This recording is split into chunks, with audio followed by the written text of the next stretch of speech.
अस्सलाम वालेकुम रहमतुल्लाहि वबरकातुहू। मैं हूँ याकूब अली, आप लोग देख रहे हैं वाईके वर्ल्ड। आज की वीडियो में बात करने वाले हैं दुआए कंजुल अर्श वीडियो पार्ट 1 हिंदी भाषा के। इंशाल्लाह नेक्स्ट पार्ट 2 जल्दी आएगा। तो आपको वीडियो पसंद आए वीडियो लाइक, चैनल को सब्सक्राइब करें, बेल आइकन को प्रेस कीजिए। आइए तो शुरू करते हैं आज की वीडियो। दुआए कंजुल अर्श, बिस्मिल्लाहिर्रहमानिर्रहीम।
मेरे दीनी भाई और बहनों, आज की वीडियो में इतना ही। ये मेरा लाइफ वीडियो को बनाने में जो भी गलतियाँ हुई तो उससे माफ़ फरमा, आमीन।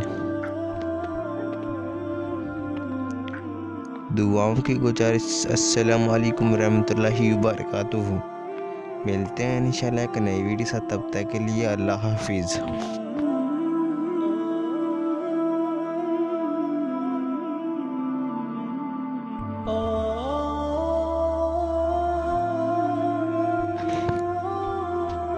मेरे दीनी भाई बहनों, आज की वीडियो इतना ही। ये मेरा लाइव वीडियो को उन्होंने जो भी गलती तो उसे अपने फैसलों से माफ़ फरमा, आमीन।